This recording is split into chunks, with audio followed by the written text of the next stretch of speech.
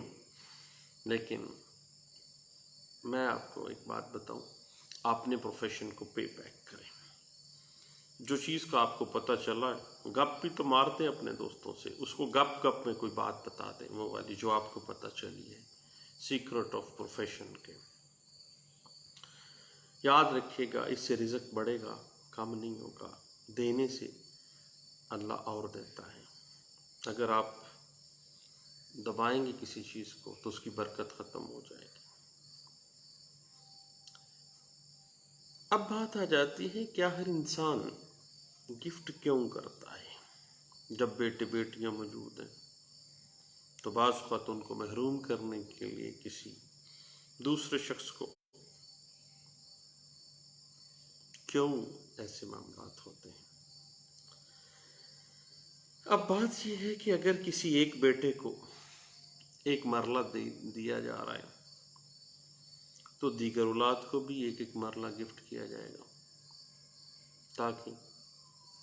بطور باپ وہ اپنا انصاف کر سکے، بطور اپنے سربراہ کے وہ اپنی رعیت کے ساتھ انصاف کر سکے۔ اب گفٹ کرتے وقت ٹائم، جگہ، تاریخ، کس کے سامنے وہ گفٹ کیا، گفٹ کرنے کا مقصد کیا تھا، اگر وہ محروم کر رہا ہے، کیا اس کے گفٹ کی بنا پہ کسی کے رائٹ انفرنج ہو رہے ہیں، تو کیوں کیا ہے اس نے ایسا؟ کیا کوئی خاص خدمات تھیں جس کے صلے میں بہت زیادہ ضروری تھا کہ وہ اہل و عیال کو چھوڑ کے کسی اور شخص کو گفٹ کر رہا ہے؟ یعنی میرے بھتیجے نے میری خدمت بڑھاپے میں اتنی زیادہ کی ہے کہ میں اس کو اپنی آزاد مرضی سے گفٹ کرنا چاہ رہا ہوں، اور اس کے لیے میں نے آفر کی ہے، اس نے ایکسیپٹ کی ہے اور قبضہ دیا ہے فلاں فلاں شخص کے سامنے، فلاں تاریخ کو، فلاں ڈیٹ، فلاں ٹائم، فلاں لوگوں کے سامنے۔ اور جب ڈیلیوری آف پوزیشن ہو گئی ہے تو اس کے بعد گفٹ کی پوزیشن آ جائے گی کہ کیا وہ زبانی ہے یا تحریری ہے، اندراج کروایا گیا یا نہیں کروایا گیا۔ جب گفٹ ڈیڈ تیار کی گئی تو کیا وہ باقاعدہ طور پر اس کی لوازمات کو پورا کیا گیا، اس کی شناخت، تصدیق، ہر چیز پیٹنٹ طریقے سے اسی طرح سے ہوئی ہے جو قانون جس بات کے اوپر انسسٹ کرتا ہے۔ اگر کسی عورت نے گفٹ کیا ہے تو کیا اس عورت نے گفٹ کے حوالے سے کسی سے کوئی مشورہ کیا تھا؟ کیا وہ انفارمٹی کی حالت میں تو نہیں تھی؟ کسی کے دباؤ میں گفٹ کرنے والا تو نہیں تھا؟ کیا اس کے حواس ہمسا پراپر ورک کر رہے تھے؟ اگر اس نے تحریر کیا ہے تو اس تحریر کرنے کے لیے اسٹیمپ پیپر کہاں سے لیا گیا؟ کن گواہان کے سامنے یہ ٹرانزیکشن ہوئی ہے؟ کس نے اس گفٹ کو لکھا ہے؟ کیا گفٹ کرنے والا اگر کوئی عورت ہے تو وہ پردہ نشین عورت تو نہیں تھی؟ اگر کوئی آدمی ہے تو کیا وہ ان پڑھ تو نہیں تھا؟ کیا فراڈ کے ساتھ، مس ریپرزنٹیشن کے ساتھ،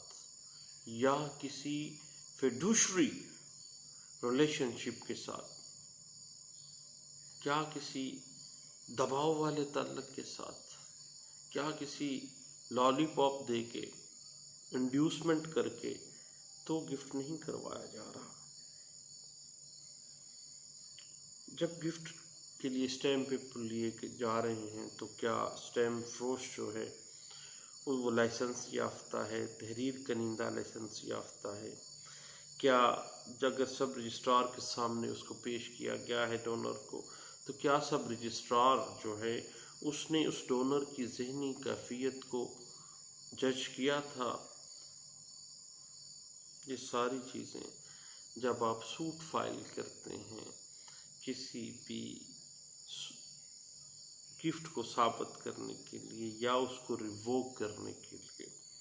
اس میں ان ساری چیزوں کو آپ نے دیکھنا ہے۔ اور آپ کو پتہ ہے کہ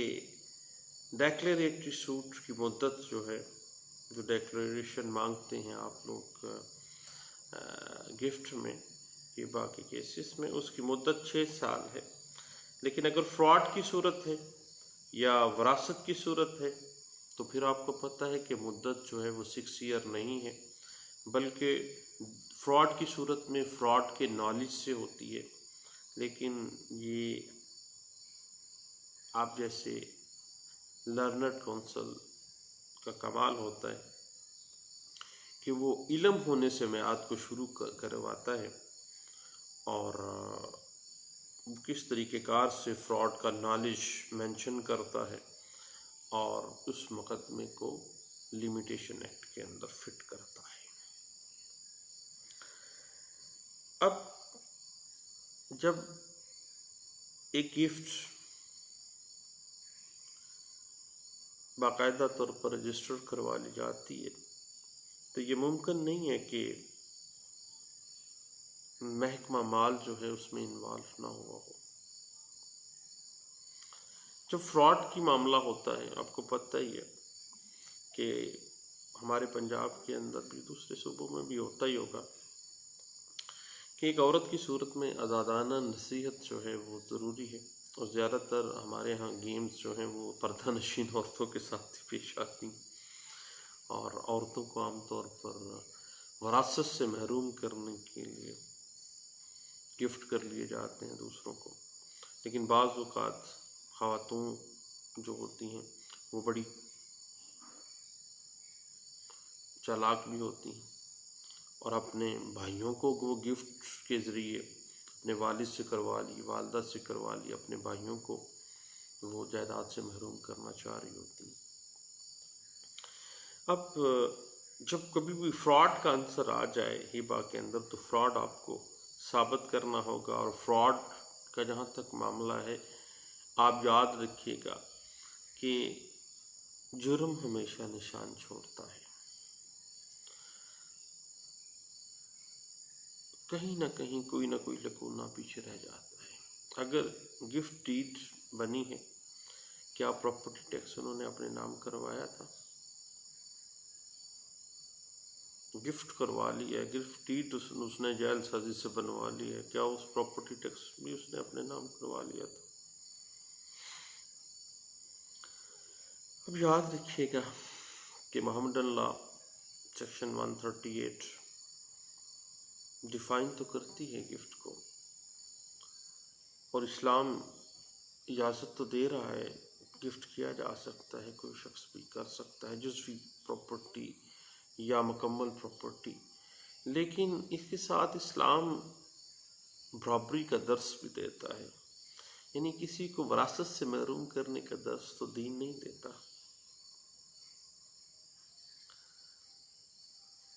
اب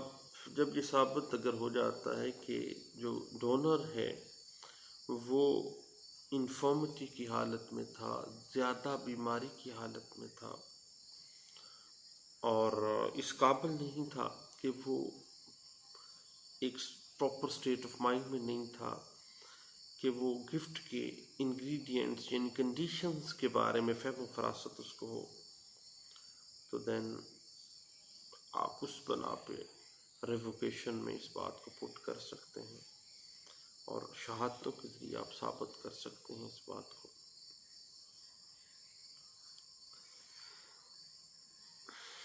اب جہاں تک معاملہ ہے ڈونر کے پاس اختیار ہے کہ وہ اپنی پراپرٹی کسی کنسیڈریشن کے بغیر اپنی ملکیت انگریڈینٹس اور کنڈیشنز آف ہبہ کے مطابق وہ ٹرانسفر کرتے۔ 2013 MLD پیج 913 جو ہے وہ کافی حد تک ہمیں اس بات کے اوپر گائیڈ لائن دے رہی ہے۔ اس کے بعد 2006 کی ایک لینڈ مارک ججمنٹ ہے PLD 2006 supreme Court of Pakistan page 15 میں اس بات کو انٹرپریٹ کیا گیا تھا، اور اس کے علاوہ پچھلے دنوں 2014 MLD پیج 878 میں اس بات کے اوپر کافی جو ہے وہ بحث کی گئی تھی کہ کس طرح سے کنڈیشنز آف گفٹس کو سوٹس جو ہیں ان میں آپ نے مد نظر رکھنا ہے،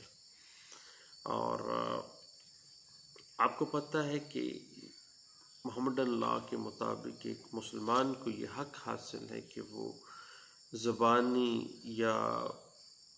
تحریری طور پر یعنی گفٹ ڈیڈ کے ذریعے اپنی جائیداد کو گفٹ کر سکتا ہے۔ اس حوالے سے سیکشن 123 اینڈ سیکشن 129 یعنی سیکشن 123 اور section 129 transfer of property act 1882 کے تحت اس کی رجسٹریشن ضروری تو نہیں ہے، لیکن ایک درست اور ویلڈ گفٹ کو ثابت کرنے کی خاطر اس کے لوازمات کو ثابت کرنا لازمی ہے، اور رجسٹریشن ایکٹ 1870 کی سیکشن 17 جو ہے وہ کچھ ڈیڈز کو مینڈیٹری قرار دیتی ہے کہ ان کو رجسٹر کر لیا جائے جب وہ ڈیڈ بنی ہے، جب وہ تحریری ہو گیا ہے۔ اس حوالے سے ایک لینڈ مارک ججمنٹ ہے 2011 MLD پیج 1836 اس حوالے سے ہمیں کافی وضاحت دے رہی ہے۔ اس کے بعد 2014 MLD پیج 1175 جو ہے وہ اس بات کو انٹرپریٹ کرتا ہے کہ جب بھی کوئی مسلمان اپنی پراپرٹی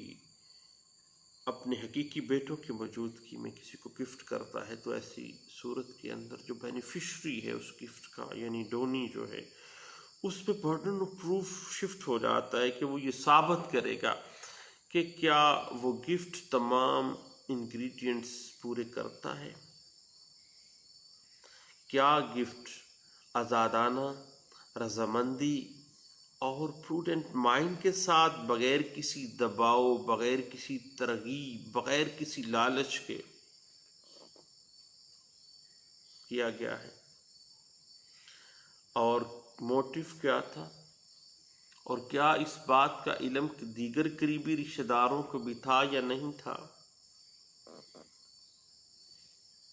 اب یہ تمام معاملات کی جو بینیفیشری ہے اس کے پاس اس کو شفٹ ہو جاتا ہے برڈن آف پروف، اور اس حوالے سے اعجاز حسین کیس ایک لینڈ مارک ججمنٹ ہے 2014 MLD پیج 1175 جو ہے ایک اچھا کیس لا ہے اس حوالے سے۔ اور اس کے علاوہ منظور حسین کیس بڑا اہم کیس ہے 2014 CLC پیج 77 میں اس بات کو انٹرپریٹ کیا گیا، اور 2010 CLC پیج 417 ہے جس میں اس بات کو بڑے اچھے انداز سے انٹرپریٹ کیا گیا۔ 2004 CLC پیج ہے 1211 میں اس بات کو انٹرپریٹ کیا گیا ہے، اور 2011 YLR پیج 82 میں اس بات کو انٹرپریٹ کیا گیا ہے، اور اس کے بعد بڑی لینڈ مارک ججمنٹ ہے 2000 YLR پیج 1971 میں اس بات کو انٹرپریٹ کیا گیا تھا۔ اب جہاں تک ایگریکلچرل لینڈ کا ہبہ ہے، اس حوالے سے ایگریکلچرل لینڈ کا ہبہ صرف وارثان کے حق میں ہی ایک ویلڈ گفٹ تصور ہوتا ہے، یعنی اٹ مین کہ تمام کنڈیشنز کو قانون جو ہے وہ مد نظر رکھتا ہے۔ خواہ محمد اللہ میں آپ دیکھ لیں یہ ساری چیزوں کو ڈسکس بھی کیا گیا ہے، اور اس کے علاوہ ہمارے جتنے اعلیٰ عدلیہ کے کیسز ہیں ان میں اس بات کی بڑی اچھی انٹرپریٹیشن ہے، اور اس حوالے سے 2012 CLC پیج 1333 جو ہے اس بات پہ بڑی اچھی انٹرپریٹیشن ہمیں دے رہی ہے۔ اور بعض اوقات ایسا ہوتا ہے کہ انتقال ہبہ جو ہے وہ چیلنج کیا جاتا ہے اس بنا پر کہ جو ڈونر تھا وہ پروڈنٹ اسٹیٹ آف مائنڈ میں نہیں تھا، وہ بندہ انفارمٹی میں تھا، بہت زیادہ بیمار تھا یا قریب المرگ تھا، تو دین اس کی گفٹ کی ویلیڈیٹی جو ہے وہ مشکوک ہو جاتی ہے۔ اس حوالے سے ایک بڑا ہی اہم کیس لا ہے 2011 CLC پیج 284 میں اس بات کو انٹرپریٹ کیا گیا ہے۔ لیکن ایک بڑی ٹیکنیکل سی بات ہے ایگریکلچرل لینڈ کے حوالے سے، یاد رکھیے گا کہ جوائنٹ کھاتا جو ہے اس کے اندر قبضہ دیے بغیر بھی آپ کو پتہ ہے ہبہ ہو سکتا ہے، اور ڈونی جس کو یعنی ایگریکلچرل لینڈ وارثان میں سے ہی کسی کو گفٹ کی گئی ہے، اور ڈلیوری آف پوزیشن جو ہے چونکہ ایک جوائنٹ پراپرٹی ہے اس میں وہ تصور پرزمپشن ہو جائے گی کہ قبضہ بھی ٹرانسفر ہو گیا ہے۔ اب اسپیسیفک نمبر میں سے جب قبضہ لینا چاہتا ہے وہ ڈونی جس کو وہ گفٹ کی گئی ایگریکلچرل لینڈ، وہ پھر اس کے لیے دعوی تقسیم جائیداد اور دخل یابی کر کے مخصوص جو ہے دعوی تقسیم جو پارٹیشن سوٹ ہے دعوی تقسیم جائیداد کے ذریعے ہی وہ اپنی پراپرٹی کے اس حصے کو جو اس کو گفٹ میں ملی ہے ایگریکلچرل لینڈ وہ اس کو علیحدہ کروا سکتا ہے۔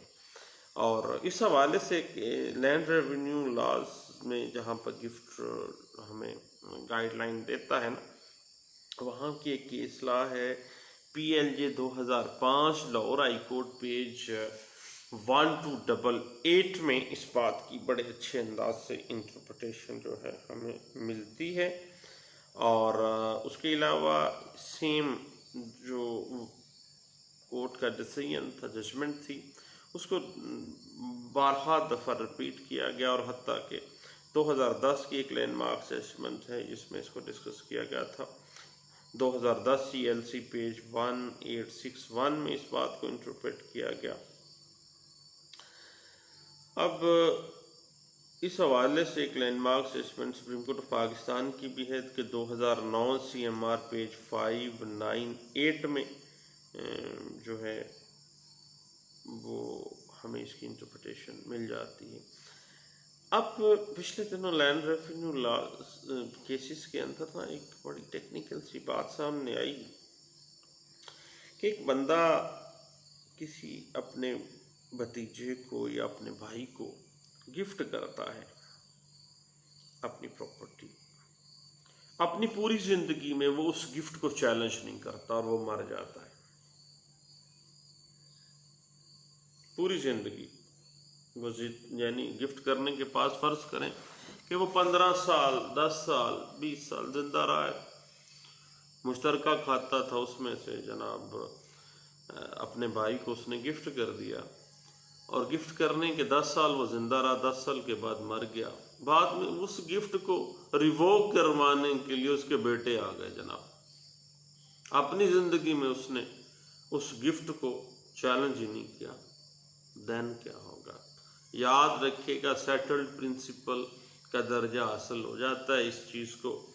کہ وہ ایک ویلڈ گفٹ پرزیوم کیا جائے گا، ویلڈ گفٹ ہی تصور کیا جائے گا۔ اس حوالے سے بڑی ایک لینڈ مارک ججمنٹ ہے PLD 2007 Lahore high court page 467 میں اس بات کی انٹرپریٹیشن ہمیں اچھے انداز سے ملتی ہے۔ اور آپ کو پتہ ہی ہے کہ بعض اوقات چھوٹی چھوٹی باتوں کے اوپر پلی ہم لوگ لے لیتے ہیں۔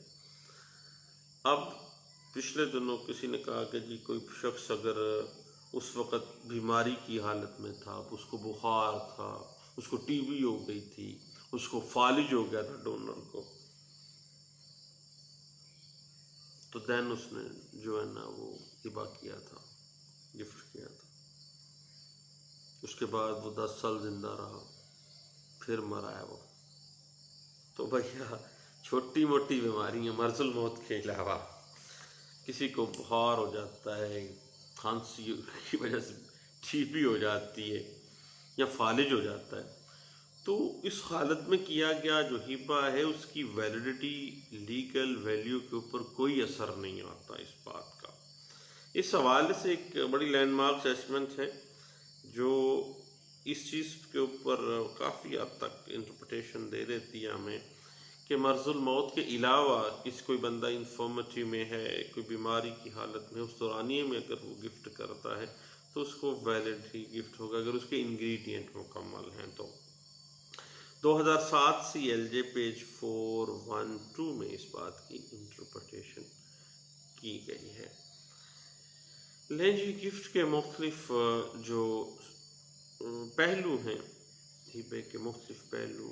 جو بھی ہیں، اس کی ریووکیشن ہے، اس کی کنڈیشن، ان کی انگریڈینٹس، اس کی پروسیجرز،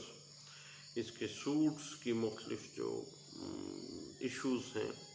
اس پہ انشاءاللہ ہم مختلف سیگمنٹس میں بات کرتے رہیں گے۔ اور اگر اچھا نہ لگے تو اگنور کیجئے گا، چھوڑیں پرے، اور اگر ضرورت پڑے تو سیو کر لیجئے گا، کل کو کبھی کام آ جائے گی بات۔ تو گپ ہی لگا رہا ہوں، سیریس مت لیجئے گا، دعاؤں میں یاد رکھیے گا۔ تھینک یو، اللہ حافظ۔